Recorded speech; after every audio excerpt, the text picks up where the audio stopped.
vamos a volver a concentrarnos también en la situación en el departamento de Risaralda.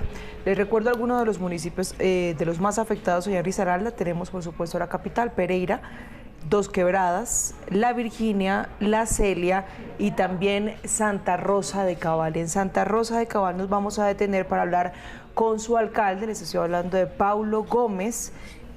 Para preguntarle además, alcalde, bienvenido, buenos días a Noticias Caracol en Vivo. ¿Cómo avanza también la llegada de las ayudas allí a su municipio?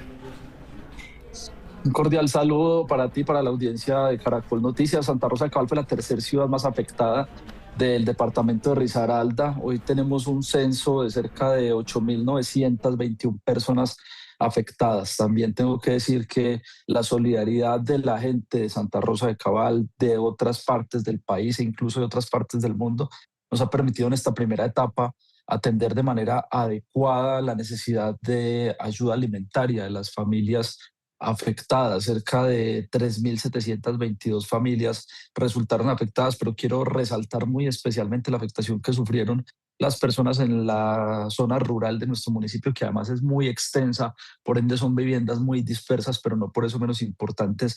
Cerca de 518 familias campesinas sufrieron afectaciones. Hemos logrado entregar ayudas humanitarias sin lugar a dudas en esta primera etapa, pero nos preocupa mucho lo que ocurra de aquí en adelante debido a que la solidaridad de la gente lastimosamente se enfoca mucho en esa etapa inicial, pero más adelante es que más vamos a necesitar, además porque hay unos damnificados, digamos, ocultos o no tan visibles, que son aquellos que perdieron su trabajo en la capital, Pereira, miles de personas que trabajaban en el centro y en zonas afectadas de Pereira, que se quedaron sin trabajo y van a ser damnificados secundariamente también por este terremoto, así sus viviendas se encuentren en buen estado. ¿Qué pide puntualmente? ¿Que sigan llegando las ayudas? ¿Qué es lo que principalmente necesitan también a propósito de las afectaciones iniciales?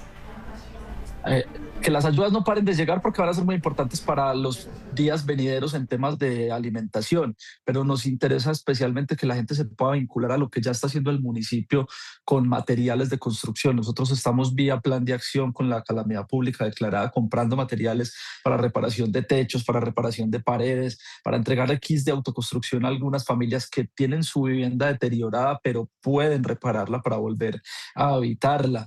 Y tenemos una necesidad muy puntual, que sí es del orden gubernamental, de apoyo que requerimos desde lo nacional para la demolición de cerca de 7 edificaciones de más de 4 pisos que se encuentran en riesgo de colapso y poniendo en riesgo viviendas que están en buen estado, pero que tuvieron que ser evacuadas por esas edificaciones.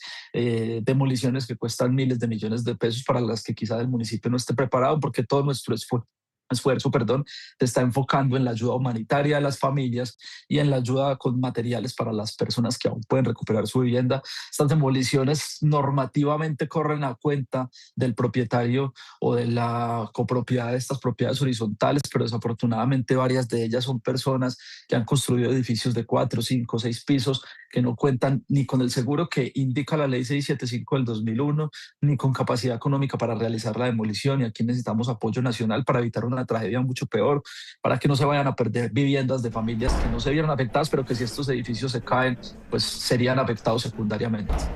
En ese proceso de recuperación, según le entiendo, entonces ya hay familias que están interviniendo sus viviendas.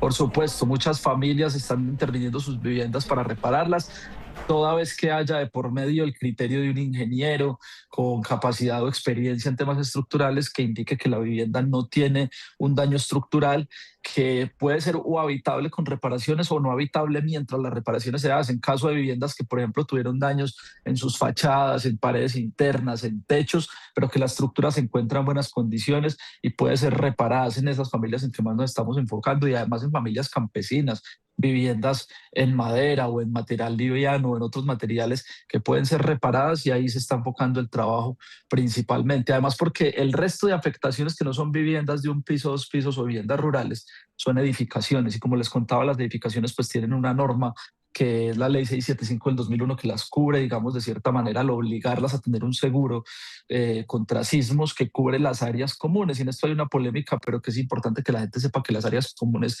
incluyen la estructura, las paredes, las losas, los pisos principales, los corredores, los ascensores, las escaleras, que lo que no es propiedad de o responsabilidad de la propiedad horizontal son los acabados interiores del apartamento, y allí también le vamos a ayudar a algunas familias para la reparación, pero ahí no está, digamos, la problemática social más grande porque las aseguradoras responderán en la mayoría de los casos. La problemática principal está en familias que no tienen para reparar una pared, para reparar un techo, que con el inicio de las lluvias antier empezaron a mojarse porque empezó a darse cuenta mucha gente que no había visto daños en las paredes, que sus techos estaban mal. Ahí estamos enfocando un esfuerzo muy importante, y la donación de la gente va a ser también muy importante para lograr el cometido de reparar las viviendas de las familias. Alcalde, pero ¿cómo se están gestionando esas ayudas, esa asistencia? Nosotros cancelamos las fiestas de las Araucarias, que son nuestras fiestas aniversarias principales. Con eso sumamos cerca de 2.000 millones de pesos más unos saldos que teníamos de años anteriores. Con esos 2.000 millones de pesos estamos cubriendo la fase inicial de un plan de acción que nos cuesta más de 15.000 millones de pesos. Es decir, Santa Rosa cubre parte de la etapa inicial. El gobierno departamental nos envía ayudas alimentarias a través de la Presidencia de la República. Nosotros compramos otras donaciones, por supuesto, en especie de muchos ciudadanos que nos dejan en nuestros centros de acopio o materiales o mercados para las familias, kits de aseo, pero estamos esperando respuestas del gobierno nacional en torno a cómo va a ser, por ejemplo, la entrega de los subsidios de arrendamiento que se le ha prometido desde el gobierno nacional a las familias afectadas. Nosotros dejamos listos los censos, eso fue la primera tarea que hemos hecho con total detalle para tener claridad de quiénes y cuántas son las personas afectadas. Ya estamos en territorio corroborando esos censos, porque además hay que verificar que la información que dan todas las personas sea cierta en cuanto al grado de afectación y la vulnerabilidad que tienen, para que cuando el gobierno nacional decida iniciar con los subsidios de arrendamiento que anunció, pues llegue a quienes de verdad más lo necesitan. Es decir, que aquí se suman voluntades tanto municipales, nosotros con el presupuesto que ya estamos invirtiendo, donde dejamos de hacer otras inversiones para enfocarnos en esto, lo departamental y lo nacional, y por supuesto si va a haber ayuda internacional, recibirla también.